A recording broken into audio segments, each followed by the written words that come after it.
Okey, hari ini kita nak bagi simple diagnose dalam keadaan tapak tangan ni saja. Menggunakan tapak tangan kita boleh diagnose masalah kita.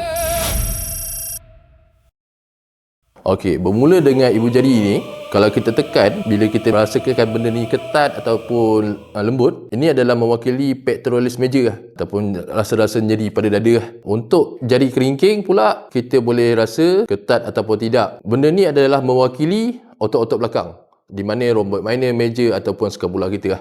So kita diagnose dengan tengok dia ketat ataupun tidak. Untuk jari manis kita ni, kalau kita gosok dia urut-urut dia mewakili dalaman. Tapi kalau nak lebih lanjut ni, sebenarnya better check on the medical check up lebih tepat. Untuk jari tengah, ini sebenarnya banyak orang ada masalah ni jari tengah ni, tapi orang tak tahu. Macam mana? Tennis elbow. Nak diagnose sama ada kita ni masalah tennis elbow ke atau masalah benda lain. Ni kita tercek pakai jari tengah. Okey. Sekian itu daripada saya. Apa-apa boleh follow TikTok Move Well ni. Jom follow Abang Mai.